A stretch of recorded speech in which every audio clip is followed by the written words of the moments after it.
Hello hi everyone and welcome back to the channel TH classes. इस video में हम discuss करने वाले हैं प्रैक्टिकल एग्जाम अक्टूबर 2024 सेशन के लिए। ठीक है, तो भाई आपके प्रैक्टिकल एग्जाम जो हैं वो अक्टूबर 2024 वाले बच्चों के होने वाले हैं सितंबर में। आप सभी को ये बात पता होगी, सितंबर में आपके एग्जाम होंगे, लेकिन कुछ ऐसे बच्चे हैं जो रिपीटेड भी एग्जाम देने वाले हैं और कुछ ऐसे बच्चे हैं जो बिल्कुल न्यू है, बिगिनर है, उन्हें नहीं पता प्रैक्टिकल एग्जाम कैसे होता है और इसमें क्या करना होता है, किस तरीके से होगा, ये हार्ड होता है, इजी होता है, क्या होगा आखिर इसमें। सो आप सभी के इन क्वेश्चन का आंसर इस वीडियो में आपको मिलने वाला है। इस वीडियो में हम डिस्कस करेंगे हाउ, व्हेन, वेयर, यानी कि कैसे होता है प्रैक्टिकल एग्जाम, कब होता है और कहाँ होता है, ये भी आपको पता होना चाहिए, है ना। इसके अलावा सब्जेक्ट्स, भाई बहुत सारे ऐसे बच्चे हैं जिनके पास 5 सब्जेक्ट्स हैं, जिनमें से कितने सब्जेक्ट में प्रैक्टिकल है, कितनों में नहीं है, ये उनको पता ही नहीं होता है। तो सब्जेक्ट्स भी मैं आपको बताने वाली हूँ कि कौन से सब्जेक्ट में आपके प्रैक्टिकल होंगे। ठीक है, अब नेक्स्ट मैं आपको बताऊंगी what to carry in the exam, यानी कि एग्जाम में क्या क्या चीजें आपको कैरी करनी होंगी साथ में, जिससे कि आपका प्रैक्टिकल हो। ठीक है, उसके अलावा डेट्स, अब बहुत इंपॉर्टेंट है कि सितंबर में होगा, ठीक है, लेकिन डेट कौन सी है, कब से स्टार्ट होगा, ये सारी बातें आज इस वीडियो में मैं आपको बताने वाली हूँ। तो चलिए एंड तक इस वीडियो को जरूर देखिएगा और चैनल को सब्सक्राइब कर लीजिएगा ऐसे ही और अमेजिंग कंटेंट के लिए। ठीक है, सबसे पहले स्टार्ट करते हैं हम हमारे सब्जेक्ट्स से। तो कौन कौन से सब्जेक्ट हैं जिनमें आपके प्रैक्टिकल होते हैं, ये आपके मैंने एक साइड लिख दिए हैं 10th के और एक साइड है आपके 12th के सब्जेक्ट। ठीक है, ये आपके ऑफिशियल वेबसाइट एनएस की जो है वहां से लिए गए हैं, इसमें कोई भी आपको ऐसा नहीं है, मतलब ऑथेंटिक है ये। ठीक है, तो सेकेंडरी लेवल पर आपके mathematics, science and technology, home science, painting and data entry operations, ठीक है, इन सिर्फ इन 5 सब्जेक्ट्स में आपके प्रैक्टिकल होते हैं। बाकी अगर आपके पास कोई भी और सब्जेक्ट है उसमें प्रैक्टिकल नहीं होगा। ठीक है, ये बात आपको ध्यान रखनी है। नेक्स्ट बात करते हैं सीनियर सेकेंडरी 12th लेवल पे, जिसमें physics, chemistry, biology, geography, home science, computer science, painting, environmental science, mass communication and data entry operations, ये आपके सब्जेक्ट्स हैं जिनमें कि आपका प्रैक्टिकल होता है। ठीक है, इसके अलावा किसी और सब्जेक्ट में आपका प्रैक्टिकल नहीं होता है। तो आपके पास अगर इनमें से कोई भी सब्जेक्ट है तो आपका प्रैक्टिकल होगा, अगर नहीं है तो आपका फिर प्रैक्टिकल नहीं होगा। ठीक है, और इसका आप स्क्रीनशॉट भी ले सकते हैं, अगर आप चाहें तो स्क्रीनशॉट ले लीजिए या फिर आप अपने सब्जेक्ट को साइड में लिख लीजिए अगर आपके पास वो सब्जेक्ट है तो। ठीक है, उम्मीद करती हूँ आपको ये समझ आ गया होगा। बात कर लेते हैं डेट शीट, यानी कि मैंने आपको बताया था ना डेट्स के बारे में, हमें डेट्स कैसे पता चलेंगी और आगे मैं आपको बताऊंगी कहाँ से हमें देखना है। तो देखो डेट शीट आपकी कब आती है, आपका जो प्रैक्टिकल एग्जाम है, जिस भी सब्जेक्ट में आपका प्रैक्टिकल एग्जाम है उसकी आपकी डेट शीट पर्टिकुलरली आती है। इस तरीके की आपकी डेट शीट होती है। ये एज सच अभी की डेट शीट नहीं है, 2023 की मैंने ली है यहाँ पर, ताकि आपको आइडिया हो जाए। ठीक है, जैसे ही डेट शीट आएगी वो भी नोटिफिकेशन आपको सबसे पहले चैनल पर मिल जाएगा। ठीक है, देखिए इसमें आपकी एक साइड तो डेट्स लिखी होती हैं, एक साइड आपकी सेकेंडरी और एक साइड आपके सीनियर सेकेंडरी लेवल के जितने भी एग्जाम हैं वो लिखे होते हैं प्रैक्टिकल में। ठीक है, तो इस तरीके से आपकी डेट शीट आएगी जहां पर आपको पता चलेगा कौन सी डेट को आपका एग्जाम है। चलिए अब बात कर लेते हैं हमें पता कैसे चलेगा कि हमारा एग्जाम कहाँ पर होगा। ठीक है, तो आपका एग्जाम होता है आपके एग्जाम सेंटर पर। आपके एग्जाम सेंटर जो होते हैं वहां पर आपका एग्जाम होता है। जो आपके ये सेंटर है ना जहां पर आपको बुक्स वगैरह दी जाती है, वहां पर एग्जाम नहीं होगा, ये बात आपको ध्यान रखनी है। वहां पर सिर्फ पहले आपके टीएमए जमा होते थे, अब तो वो भी नहीं होते, अब तो वो भी ऑनलाइन होते हैं। तो एडमिट कार्ड डाउनलोड करने के लिए आपका एक किस तरीके का पोर्टल खुलेगा, जिसमें कि आपको आपका एनरोलमेंट नंबर वगैरह लिखना होता है और हॉल टिकट जो होती है आपकी। ठीक है, हॉल टिकट को ही एडमिट कार्ड बोलते हैं।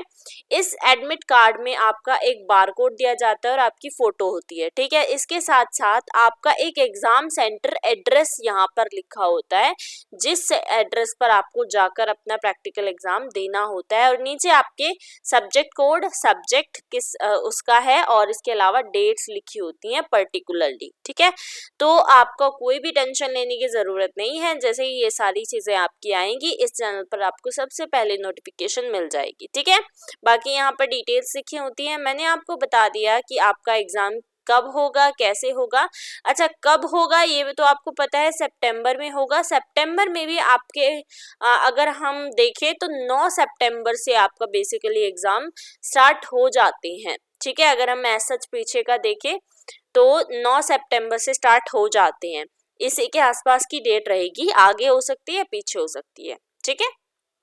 और कहाँ होगा, आपका एक एग्जाम सेंटर आपको एड्रेस दिया जाएगा, वहां पर आपको जाकर एग्जाम देना पड़ेगा।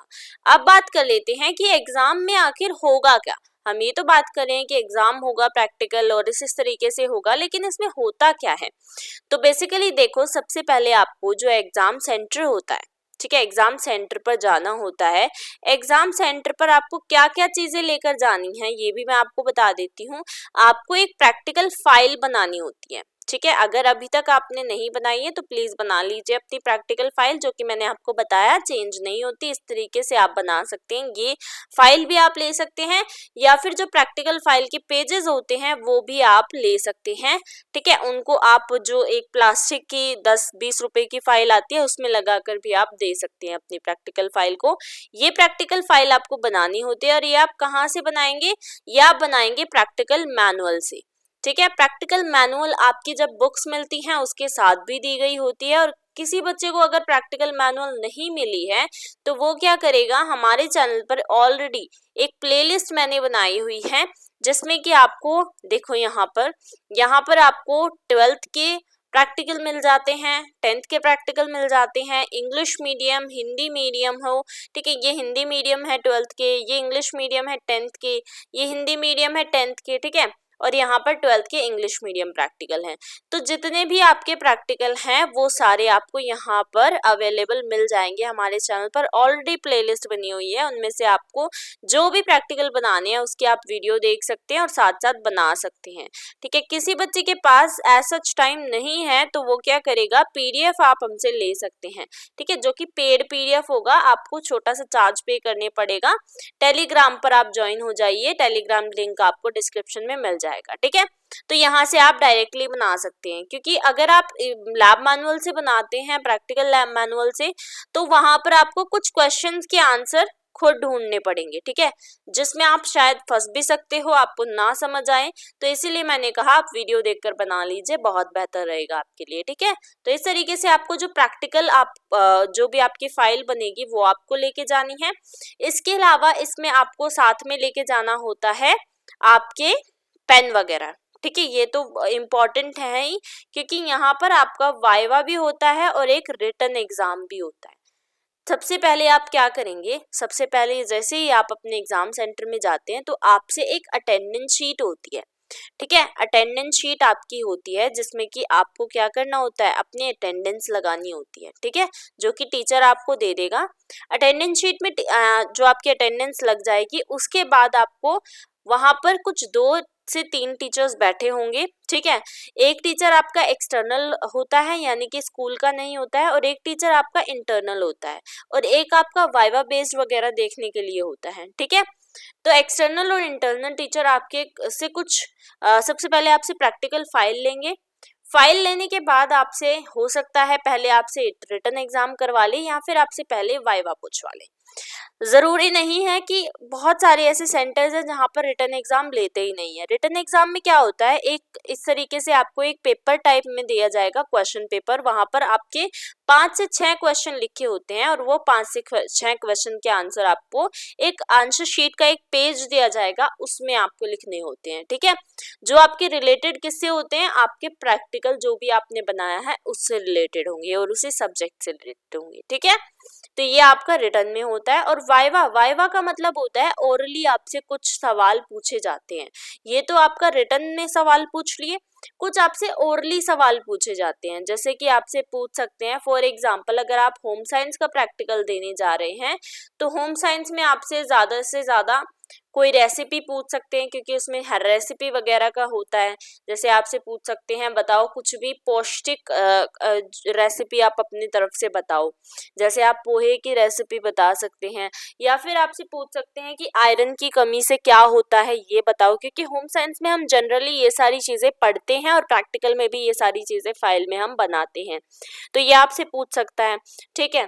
और इसके अलावा अगर साइंस का प्रैक्टिकल है तो उससे रिलेटेड, और हाँ मैथ्स के प्रैक्टिकल में बहुत सारे बच्चे कंफ्यूज होते हैं, तो मैथ्स में आपके जो प्रैक्टिकल में प्रैक्टिकल फाइल होती है उसमें जितने भी आपके मैनुअल से आपने बनाए हुए हैं वो सभी से आपसे क्वेश्चंस किए जाते हैं, ठीक है। जैसे नॉर्मली हमारे थ्योरी एग्जाम में मैथ्स के क्वेश्चन आते हैं, वैसे ही यहाँ पर भी आपसे कुछ रिटर्न में सवाल किए जाते हैं जो कि ज़्यादा नहीं होते हैं और ना ही ज़्यादा हार्ड होते हैं। मैं ये नहीं कहूँगी कि प्रैक्टिकल बहुत इजी है, लेकिन हाँ इतना भी हार्ड नहीं है।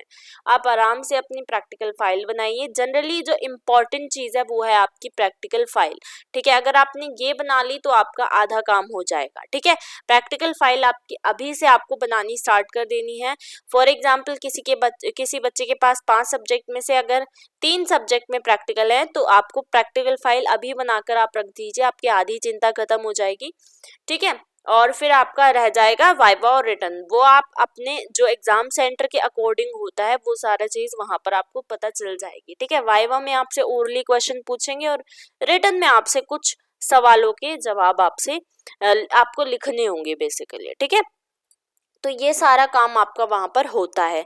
अच्छा, आपको मोबाइल फ़ोन्स वगैरह नहीं लेके जाते हैं, ये जो जनरली जो चीज़ें होती हैं जो एक मतलब आप एग्ज़ाम देने जाते हैं तब आपको पता होनी चाहिए। मोबाइल फ़ोन्स वगैरह, कैलकुलेटर वगैरह आपको नहीं लेके जाना है, ठीक है, क्योंकि आप ले भी जाएंगे तो ये बाहर रखवा दिए जाएंगे और फिर चोरी वगैरह हो जाए, तो इससे बेहतर आप ना ही लेकर जाएं।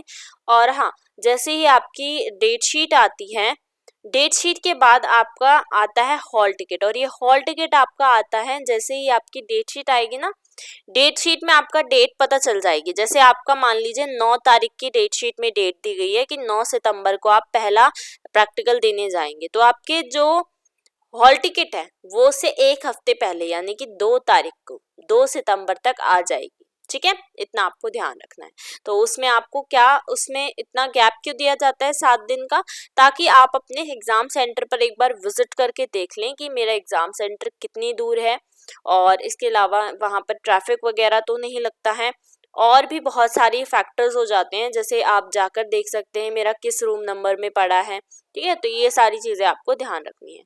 तो ये थी आपकी पूरी वीडियो, मैंने आपको बता दिया। आप ज़रूर से हमारे चैनल टीएच क्लासेस पर विजिट करिएगा, जहाँ पर आपको सभी प्रैक्टिकल्स अवेलेबल मिल जाएंगे। किसी भी बच्चे को अगर हमसे प्रैक्टिकल के पीडीएफ लेने हैं जो बहुत अच्छे से हमने फुल्ली सॉल्व्ड बनाए हुए हैं, तो वो आप ज़रूर ले लीजिए हमारे टेलीग्राम चैनल को ज्वाइन करके, ठीक है। टेलीग्राम का लिंक आपको डिस्क्रिप्शन में मिल जाएगा। और हाँ, पीडीएफ जो होते हैं ना वो आपके कंप्यूटराइज्ड भी मिल सकते हैं आपको, और आपके फुल्ली हैंड रिटन भी मिल सकते हैं। तो वो डिपेंड करता है कि आपको कौन सी चाहिए। वैसे आपको हैंड रिटन खुद से बनाने होते हैं, प्रैक्टिकल खुद से आप बनाएंगे तभी आपको मार्क्स मिलेंगे, ठीक है। हैंड रिटन आपको बनाने होते हैं और आपको खुद जमा करवाने पड़ेंगे। तो ये थी आपकी पूरी वीडियो। आई होप आप इस वीडियो को पसंद करेंगे, और पसंद अगर आपको आई है तो प्लीज़ चैनल को सब्सक्राइब कीजिए, लाइक कीजिए इस वीडियो को, और इसके अलावा अपने सभी साथियों के साथ शेयर ज़रूर करिएगा। टेलीग्राम से ज़रूर जुड़ जाइएगा, सारी इन्फॉर्मेशन आपको वहाँ पर मिल जाएंगी। Thanks for watching.